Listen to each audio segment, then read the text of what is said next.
Hi viewers, welcome to ఆదన్ మరొకొండం. నేను మీ ప్రసాద్. పెద్దిరెడ్డి వెనకాల ఉన్న మాస్టర్ మైండ్ ఎవరో తెలిస్తే షాక్ అవటం పక్క. విషయం ఏంటి అంటే 2019 నుంచి 24 మధ్యలో జగన్మోహన్ రెడ్డి గారి హయాంలో పెద్దిరెడ్డి రామచంద్రారెడ్డి గారి హవా గురించి చెప్పాల్సి వస్తే అంతా ఇంత కాదు అని ప్రతి ఒక్కరికి తెలుసు. అయితే ఇటీవల బయటకు వచ్చిన కథనాల ప్రకారంగా ఏదైతే అటవీ భూములను ఆయన ఆక్రమించుకున్నారు, అదేవిధంగా పెద్ద ఫామ్ హౌస్ కట్టుకున్నారు, అక్కడ వ్యవసాయం కూడా చేస్తున్నారని. ఇప్పుడు మనం వైసీపీలో కనుక గమనిస్తే చాలామంది వ్యవసాయం వైపు ఇంట్రెస్ట్ చూపిస్తున్నారు. ఆ వ్యవసాయం ఏంటి ఎవరికి అర్థం కావట్లేదు. ఇటీవలే మన విజయసాయిరెడ్డి గారు కూడా నేను వ్యవసాయం చేస్తానంటున్నారు. పెద్దిరెడ్డి రామచంద్రారెడ్డి గారు అక్కడ అటవీ భూముల్ని మరి ఆక్రమించేసి మరి వ్యవసాయం చేస్తున్నారు. మరి ఆ వ్యవసాయం ఏంటో, దాని వెనకాల ఉన్న వ్యవహారం ఏంటో ఎవరికి అర్థం కావట్లేదు. సరే, ఇక అసలు విషయానికి వచ్చేసరికి ఇప్పుడు ఏదైతే ఈ యొక్క ఫామ్ హౌస్కి సంబంధించి కానీ పెద్దిరెడ్డి గారి పైన కొన్ని వచ్చిన ఆరోపణల పైన సిఐడి దర్యాప్తు చేస్తూ ఉన్న క్రమంలో కొన్ని ఆసక్తికరమైన అంశాలను బయటపెట్టింది. అవేంటో నేను తెలియజేస్తాను. దానికంటే ముందుగా పెద్దిరెడ్డి రామచంద్రారెడ్డి గారి పైన మీ అభిప్రాయం ఏంటి అనేది కామెంట్ సెక్షన్లో తప్పకుండా తెలియచేయండి. ఇక పెద్దిరెడ్డి రామచంద్రారెడ్డి గారి వెనకాల ఉన్న మాస్టర్ మైండ్ ఎవరు? మామూలుగా ఆయన కుటుంబ సభ్యులకి ఉమ్మడి చిత్తూరు జిల్లాలో తిరుగు లేకుండా ప్రతిసారి విజయం సాధిస్తూనే ఉన్నారు. పెద్దిరెడ్డి ద్వారకానాథ్ రెడ్డి, అలాగే పెద్దిరెడ్డి మిథున్ రెడ్డి ఏమో కొడుకు ఎంపీ, ద్వారకానాథ్ రెడ్డి ఏమో సోదరుడు ఎమ్మెల్యే తంబళపల్లికి. సో మరి వీళ్ళు చేసిన అవినీతి అక్రమాలు ఏంటి అని కనుకంటే ప్రధానంగా మద్యం. ఈ మద్యానికి సంబంధించి మొత్తం కూడా మరి డీల్స్ సెట్ చేస్తుంది కూడా మిథున్ రెడ్డి గారేనట. పైగా ఎవరెవరైతే ఈ డిస్టిలరీస్ ఉంటాయో వాళ్ళతో డీల్స్ సెట్ చేయటం, మొత్తం జగన్మోహన్ రెడ్డి గారికి సంబంధించి కూడా ఎంత వాటా ఇవ్వాలి, ఎట్లా చేరవేయాలి, మొత్తం ఆయనే హ్యాండిల్ చేశాడట. అది ఇప్పుడు సిఐడి దర్యాప్తులో బయటపడింది. సో ఆ బయటపెట్టిన అంశాలు ఏంటి ఇప్పుడు మీకు తెలియజేస్తా. చూడండి, వైసీపీ హయాంలో మద్యం ముడుపుల కోసం హవాలా నెట్వర్క్ ఆ సొత్తు బిగ్ బాస్కు చేర్చడంలో ప్రధాన పాత్ర.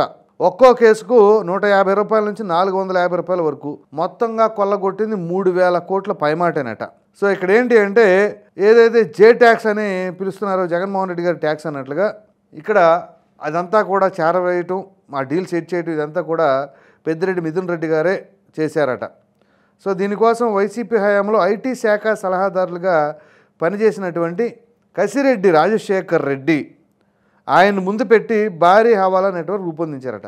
పేరుకేమో ఆ కసిరెడ్డి రాజశేఖర్ రెడ్డి గారిని పెట్టి ఎదరా వెనకాల నడిపించింది మొత్తం మిథున్ రెడ్డి గారట.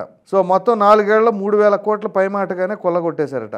ఈ వసూళ్ల నెట్వర్క్ రూపకల్పన పక్కాగా అమలయ్యేలా చూడటం, వీటి వెనక మాస్టర్ మైండ్ మొత్తం పెద్దిరెడ్డి మిథున్ రెడ్డి గారేనట. సో ఇక జగన్మోహన్ రెడ్డి గారి తర్వాత కీలకమైన వ్యక్తి ఆయనేనని చెప్పేసి సిఐడి దర్యాప్తులో తేలింది. ఇక్కడ విషయం ఏంటి అంటే సరఫరా సంస్థల నుంచి కొన్న మద్యం బేసిక్ ప్రైస్ అంటే మూల ధర అడ్డగోలుగా పెంచేసి అనుచిత లబ్ధి పొందినట్లు గుర్తించారు. చిత్తూరు జిల్లాకు చెందిన పెద్దిరెడ్డి, ఆయన కుమారుడు ఇద్దరు ప్రజాప్రతినిధులే. సో ఇక్కడ మనం గమనిస్తే మూలధనమే పెంచేశారు. అంటే వీళ్ళు ఆల్రెడీ డిస్టిలరీస్ వాళ్ళతో, ఇప్పుడు ఉదాహరణకి మనం ఉండవల్లి అరుణ్ కుమార్ అనుకుంటా ఇప్పుడు ప్రెస్ మీట్ పెట్టి చెప్పాడు, ఒక క్వార్టర్ బాటిల్ తయారవడానికి 12 నుంచి 15 రూపాయలు ఖర్చు అవుతుంది అని చెప్పేసి. సో ఏదైతే మొన్న ఆ బ్రాండ్స్ వచ్చినాయి చూసారా, ఏంటది ప్రెసిడెంట్ మెడలో అమరావతి 3 క్యాపిటల్స్, అవే స్పెషల్ స్టేటస్ ఏవేవి వచ్చినాయి, ఆ బ్రాండ్ బూమ్ బూమ్ బీర్లు.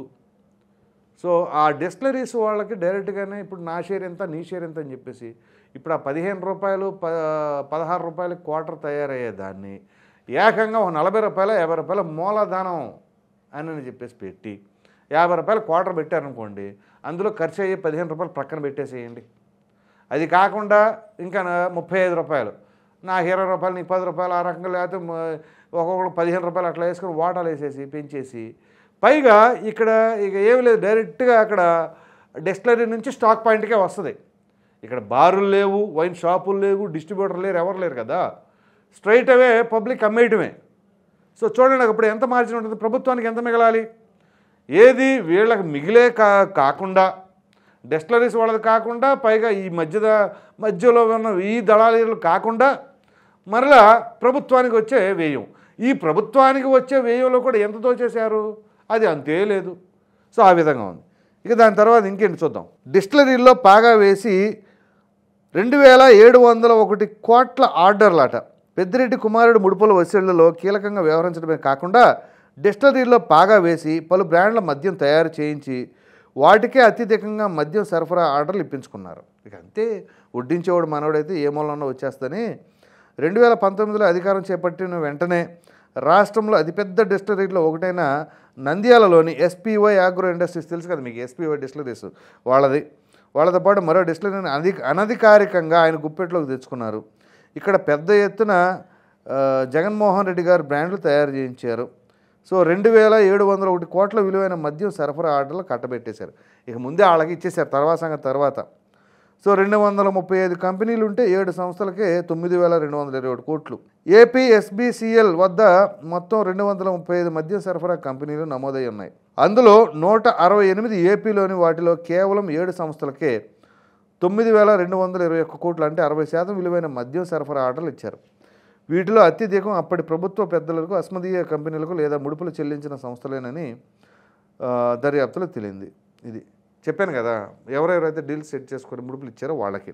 So Adan distilleries private limited YCP నేత విజయసాయిరెడ్డి అల్లుడైన పెనక రోహిత్ రెడ్డి బినామీ సంస్థ అనే ఫిర్యాదులు ఉన్నాయి. దీనికి సొంతంగా ఒక్క డిస్టిలరీ లేదు. Visakha distilleries private limited, PMK distillation private limited, SPY agro industries sublease పేరిట ఆధీనంలోకి తీసుకొని అక్కడ ఉత్పత్తి చేసిన బ్రాండ్లను ఈ సంస్థ సరఫరా చేసినట్లు సిఐడి గుర్తించింది. అసలు ఎప్పుడైనా ఇంతవరకు ఆంధ్రప్రదేశ్ రాష్ట్రం అనే కాదు, భారతదేశ చరిత్రలో మనకు స్వాతంత్రం వచ్చిన తర్వాత ఏ రాష్ట్రంలో అయినా ఇటువంటి పరిస్థితులు ఎక్కడైనా జరిగినాయా? మరి ఒక్క జగన్మోహన్ రెడ్డి గారి హయాంలోనే ఈ ఐడియాలు, ఈ ఆలోచన ఎలా వచ్చిందంటారు? ఇది ఎవరికి అంత చిక్కట్లా. అనేక రాష్ట్రాలు ఉన్నాయి, ఆ రాష్ట్రాలు విభజించబడ్డాయి. విభజించబడిన తర్వాత కూడా కొన్ని సంవత్సరాలు గడిచాయి, చాలామంది ముఖ్యమంత్రులుగా చేశారు. కానీ ఎవరికి ఎప్పుడు రాని ఆలోచనలన్నీ కూడా ఒకే ఒక్కసారి జగన్మోహన్ రెడ్డి గారు ముఖ్యమంత్రి అయ్యేసరికి అద్భుతమైన ఆలోచనలు. ఎలా ఎలా ఎలా అనేది ఇదిగో ఇలా.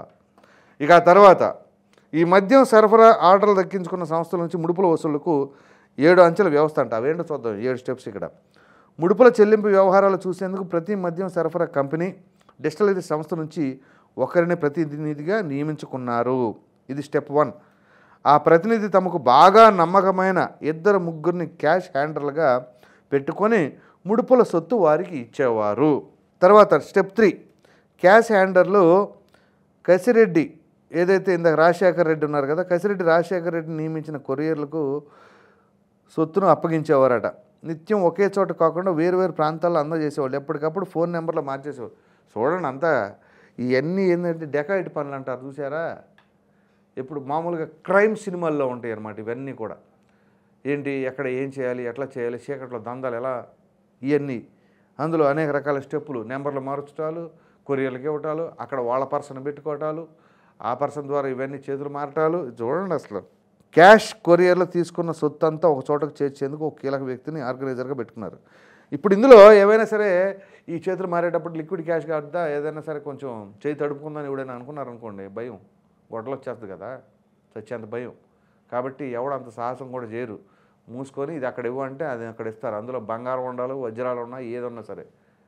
కాబట్టి ఇట్లాంటి పరిస్థితులు. నెక్స్ట్, ఆర్గనైజర్ తనకు అందిన సొమ్ము మొత్తాన్ని కసిరెడ్డి రాజశేఖర రెడ్డికి చేర్చేసేవారు. ఆయన రాజశేఖర రెడ్డి గారి దగ్గర నుంచి ఈ సొమ్మును పెద్దిరెడ్డి కుమారుడికి వెళ్ళేదట. సో ఆర్గనైజర్ దగ్గర నుంచి అందిన సొమ్మేమో కసిరెడ్డి రాజశేఖర రెడ్డి గారికి, అది స్టెప్ 5. స్టెప్ 6 ఏంటి, అక్కడి నుంచి పెద్దిరెడ్డి కుమారుడు మిథున్ రెడ్డి దగ్గరికి వెళ్ళేది.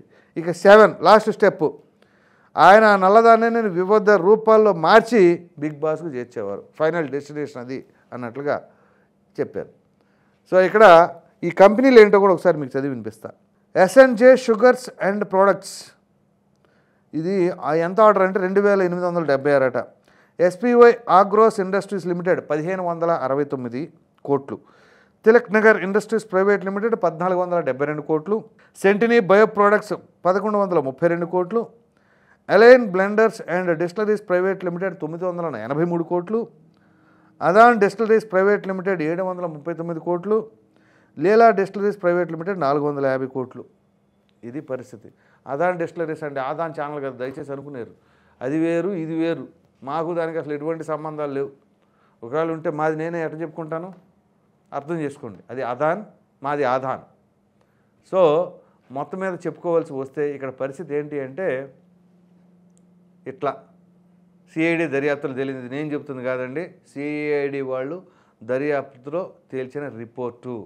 సో పెద్దిరెడ్డి రామచంద్రారెడ్డి గారు ఏదైతే ఈ భూమి కుంభకోణాలు అటవీ శాఖలో భూములు కబ్జా చేశారో అని చెప్పేసి వస్తున్నాయి చూసారా, ఈ తీగలాగితే డొంకంతా కదిలినట్టు అసలు అటవీ భూములు అని చెప్పేసి దర్యాప్తులు మొదలుపెట్టి మదనపల్లి ఫైల్స్ అది ఇది అని చేస్తూ ఉంటే తీరా మద్యానికి సంబంధించి ఎదురైంది. ఏదో దేనికోసం ఒక షాప్ కోసం ఎత్తే ఇంకోటి ఏదో పడినట్టు ఉందన్నమాట. అట్లా ఉంది మొత్తానికి చెప్పుకోవాల్సింది. సో ఓవరాల్గా ఇక్కడ మనం మాట్లాడుకోవాల్సి వస్తే అసలు వీటన్నిటికీ పెద్దిరెడ్డి గారి కంటే కూడా వెనకాల ఉన్న మాస్టర్ మైండ్ ఎవరు అంటే వాళ్ళ కొడుకు ఎంపీ అయినటువంటి పెద్దిరెడ్డి మిథున్ రెడ్డి అని ఏదైతే ఇప్పుడు దర్యాప్తులో చెప్పారో చూద్దాం మరి అది ఏం జరుగుతుంది ఏంటి అనేది. లేదు ఇప్పటి వరకు ఎన్ని కేసులు వచ్చి అలా నాన్సుడి ధోరణిలో అలాగే సాగుతూ ఉన్నాయి కదా, అలాగే సాగుద్దా, మళ్ళీ 2 రోజులు ఈ విషయాలన్నీ కూడా బాగా హైప్ తీసుకొచ్చి తర్వాత తుస్సుమనేలాగా ఏమీ లేకుండా ఉంటుందా ఏంటో చూడాలి. ఇది పరిస్థితి. ఈ వీడియో కనుక మీకు నచ్చినట్లు లైక్ చేయండి, షేర్ చేయండి. అదేవిధంగా పెద్దిరెడ్డి వెనకాల ఉన్న మాస్టర్ మైండ్ ఎవరు అంటే ఆయన కుమారుడే మిథున్ రెడ్డి అని చెప్పేసి ఇప్పుడు ఏదైతే సిఐడి దర్యాప్తులో తేలిందో దానిపైన మీ విలువైన అభిప్రాయాన్ని కామెంట్ రూపంలో ఖచ్చితంగా తెలియజేయండి. మరిన్ని వీడియోస్ కోసం మన ఆదాన్ ఛానల్ని సబ్స్క్రైబ్ చేయడం మాత్రం మర్చిపోకండి. Thank you.